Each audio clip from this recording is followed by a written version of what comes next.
The Invader 1.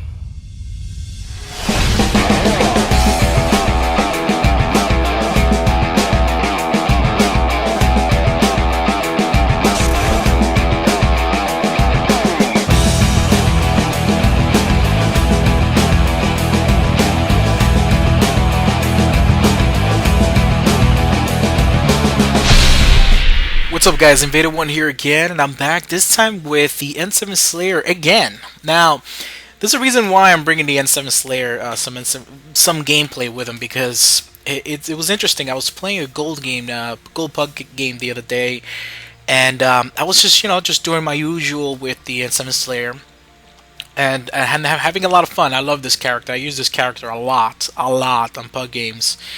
And one of the guys just spoke up, and he put his mic on, and he was like, "Hey man, like, how are you doing that? Are you like glitching, or like what kind of mod are you using? Like, what kind of glitch are you doing to kill all the enemies so fast?" And I'm like, "No man, I'm not cheating at all. This is the way this character works." So what's interesting is that a character like the N7 Slayer, the way I play him, there's very few people play him this way, only because it's when you play him this way with this kind of build, he usually it's best to play him as you being the host, so like that you don't get all the issues that you get when you are when you're trying to biotic charge or use a phase disruptor. Sometimes there's a delay, because if you're a host, there's a little bit of a delay. So I have shown gameplay footage in the past when N7 Slayer came out on Platinum, and although that gameplay was really cool and the build is similar, there's only one slight difference between that build and this build. I did wanted to show some gold gameplay to just show how powerful this character is on gold, and because it seems like a lot of people forget about him. Now, this is not the biotic slash build. I will be posting another one with the biotic slash and how to play around with that, but most people already know how to use that kind of build, or how to create that kind of build. I like biotic slash. I don't really use it much because it to me it takes a little bit too long for my gameplay style. So I don't really use it at all. Actually, this is pretty much how I play with the N7 Slayer all the time. But when I have used biotic slash in the past, it's a very precise. It's a very skill power. You can use it behind walls. You could focus on a certain area, a group of enemies. It does detonate biotic and fire explosions, just like Phase Disruptor and Biotic Charge does. That's the good thing about this guy. He can detonate quite a few things. But when it comes to the way I play with this guy, I hardly shoot except for like Guardian Shields.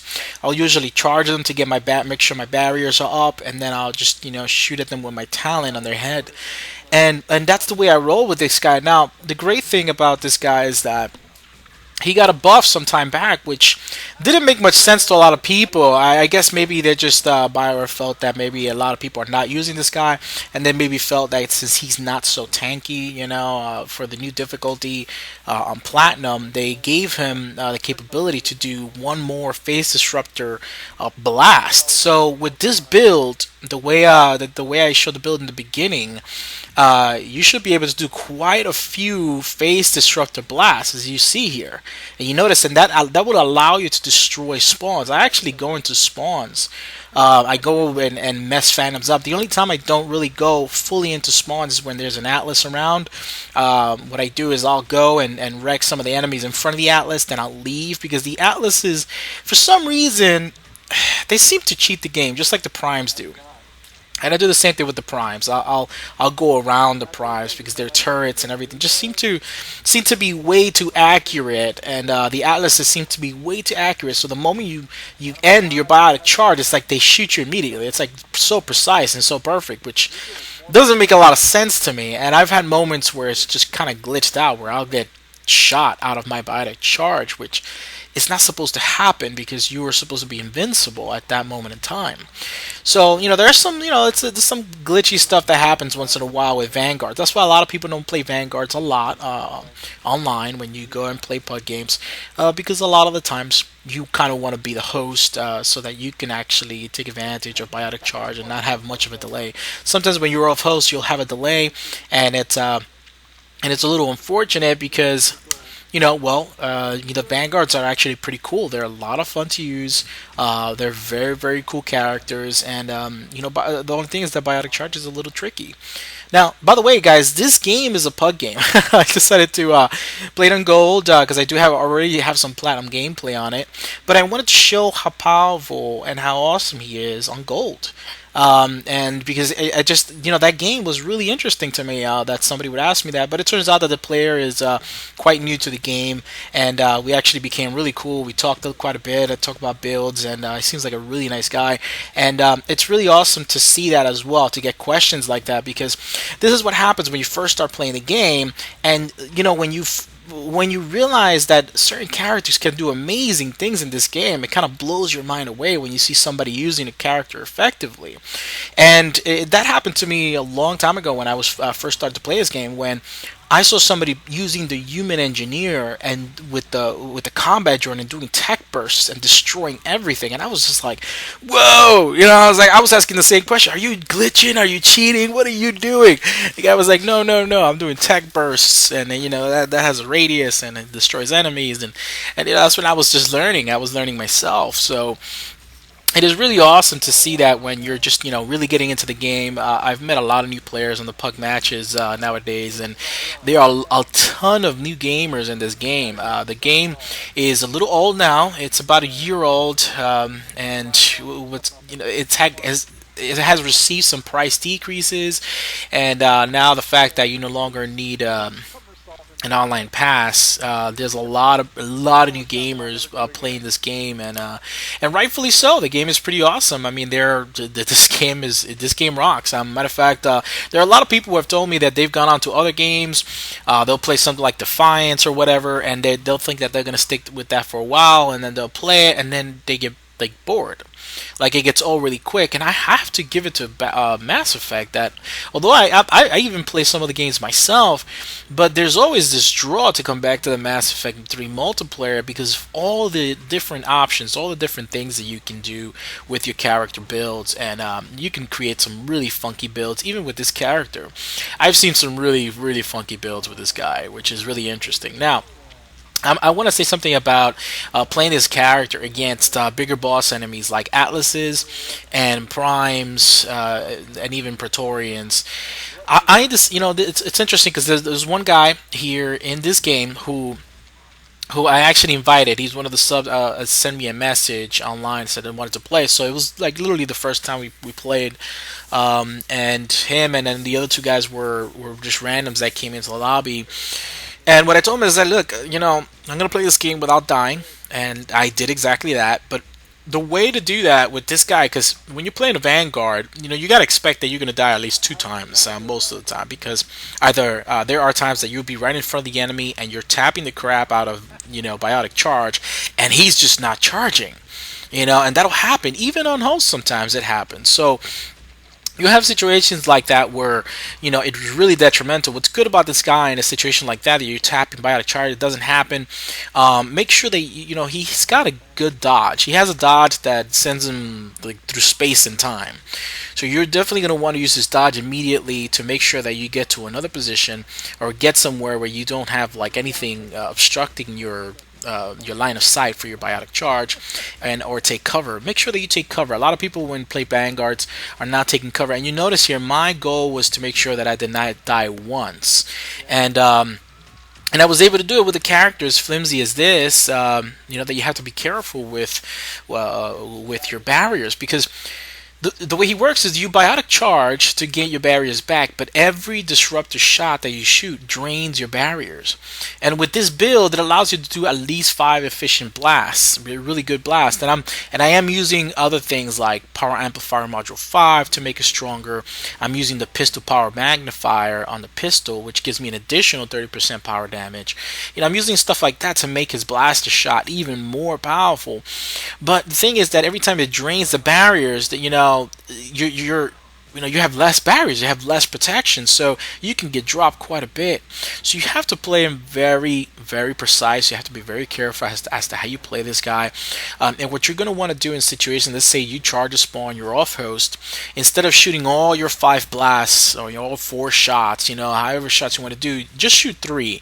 This way you have a little bit of barriers left. You can take at least 1 shot, and it'll allow you to just wait it out a little bit and actually use your your palm blaster again. The other thing is, guys, that don't be afraid to use an ops pack. There was a situation here that I got surrounded, and I'm like, oh, I'm not gonna have time to charge, so I took cover, use my ops pack real quickly, or actually you can use your ops pack right in front of the enemy, and at that moment just start charging again, staggering the enemies. So that's what's great about this guy. And those little tips, I have to say it because sometimes people are like, oh man, I want to play just like that. I want to do that with this guy, and then they'll get in trouble when they're charging spawns or charging atlases. You can charge an atlas. Just make sure that you are not charging him after he does his heavy melee animation. Okay, the same thing for brutes, the same thing for scions. If you see them do their heavy melee, like for example an atlas, when he punches down on the ground, do not charge him, because if the moment you charge, he will immediately insta kill you, and you'll get choke slammed, and that's just not fun. It's not good. You'll be so upset. You'll be so pissed off, and you'll be saying things like, "The game sucks. Oh, the game has glitched," and you'll be totally upset, and blaming Bioware for so many things about going on in your life, and Bioware will be the root of all evil, and so will be EA, and all those kind of things. So just make sure that you're paying attention to those kind of things. And it happens sometimes. Sometimes you can't even see if the Atlas has done it because they're cheap. They pop this smoke in front of them, and that's mostly the reason why you want to use in this character. You really want to use the get scanner, because a character like this, just he really benefits from Get Scanner quite a bit. I mean, Get Scanner was made for characters like this. So you can see where the enemy's at. You can charge them. You get a good line of sight on them because it kind of needs it for its biotic charge and for Phase Disruptor. Because sometimes, remember, Phase Disruptor has a radius.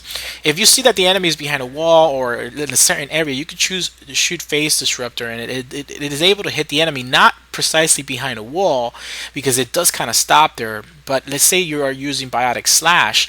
If you have Get Scanner, where the Biotic Slash does go through walls, so you can actually use your Biotic Slash and look through the wall and able to use it. Look, in this situation, you saw what I did. I actually took cover. So this is what I'm saying, guys. You just don't forget. It's very easy to get aggressive, really aggressive with Vanguards, because they're supposed to be up close and personal. But don't forget to do the little things that keep you alive, like take cover in this game. The efficient cover is very important. And a lot of times we forget about those things. You forget about doing stuff like that. And you want to have a weapon that has some kind of piercing. But you want to be extremely light, so you want to have somewhere close to 200% power recharge speed. Like that, you are able to drop. You're able to do your biotic charge and Phase Disruptor blast, but at the same time you have a gun like this. Like for example, you have a Guardian. I'm able to shoot through his shield, and make sure that I take him down. And if you don't have any pistol piercing mods or anything like that, your manifest is kind of still a little low. Just make sure you shoot through its mail slot, and you'll be fine. So just a little suggestion. Don't forget the little things that you're supposed to know, like take heart cover. Make sure you take heart cover when an Atlas is about to shoot you, because their missiles almost they're definite, absolute. You can't even escape them most of the time. You can, but most of the time it's you can't even escape them. The other thing that destroys this guy is turrets. Now, in this entire game, I was looking out for turrets. If you notice, it looks like I'm playing extremely aggressive, and I am, yet I am not. I'm actually looking around, making sure that I'm looking for turrets, because turrets will drop vanguards. Turrets will destroy them somehow. Even at the moment that you get out of your biotic charge, a turret will drop you. So you have to be very careful with stuff like that. That includes Prime's turrets. They will just chew this guy up, and that's just one thing that really annoys me half the time when I'm playing a Vanguard like this. So it is possible, guys, to play a Vanguard like this, be efficient with it, be really good with the team. And the other thing about a Vanguard like this is that even though I do some objectives here because I always like to do objectives, guys. I like to help out. If it's object recovery, at least I'll try to do one of them. If it's devices, I always try to do at least one, and let the team do the rest. Escort, I'm always there. That's the one thing I like to show how to play this game. Because a lot of times if I'm going around and just in the objective, just going around trying to boost up my score to impress you guys, it's not really, I'm not really showing you how to play this game efficiently. I'm pretty much just showing you how to score whore pretty much. And this is definitely a team game. I mean, you could play it for a score and all that, but guys, it's definitely a team game. So that's why a lot of times you see me actually go and do the objectives. Now on the objectives, the reason I'm mentioning that is because this guy's a Vanguard. On the objectives, a Vanguard's job is to distract. So even though you should definitely do an objective or so, when you're doing an escort or something like that, if you see a phantom, go for the phantom, because you got to make sure that you're staggering phantoms for the group. And this character is very good for that. Biotic charge staggers phantoms. Biotic charge staggers dragoons. Try to get the dragoon before they do their heavy melee or smash animation. Like that, you can stagger them and mess them up with the face disruptor. So yeah, guys, this is the N7 Slayer, the Palm Blaster, awesome blast in your face build, or pew pew pew build. And at least that's what my my friend Krauser, that's what she calls it. And but anyways, this guy's awesome. He's absolutely great. As you noticed, you can play a character like this, and still be able to survive. Now, if you're playing off host, just make sure that you time your biotic charge, efficiently. Take out time, and you see, like in a situation like this, I know there are two atlases. I'm not charging the atlases directly. I'm going for the enemies that I should be going for, like the phantoms and the other enemies. Hey, if you're all about score, the phantoms are worth a lot. They're worth a lot. They're actually worth like close to the same amount as the atlases. So don't even worry. What you want to do is charge an atlas. Back up a little bit. Okay, use your palm blaster and your face disruptor, and then shoot them from far. You can use something like incendiary rounds here, like I'm doing. I do some fire explosions here and there. Mostly, I'm using face disruptor because it's just so powerful. But you can use a Talon, a gun like this, the way I'm using it, and just prime the enemies for a fire explosion and charge them, or use your face disruptor and detonate them. So. Again, play efficient, play smart, and don't forget the little things that actually will help you stay alive in this game, especially when you're playing Vanguard. So yeah, guys, this is the N7 Slayer, the N7 Blaster Face Disruptor in your face build, and I wanted to show some Go gameplay, guys, just to show that, hey, guys, this guy is awesome. He's very forgotten, but he still rocks to this day. So I hope you guys enjoyed this video. Please comment, rate, and subscribe, and any other tips and tools and anything else that you guys want to see in the videos, please put it in the comments. It definitely helps me out, and you guys are awesome. I will see you guys in the next video. Invader 1 out.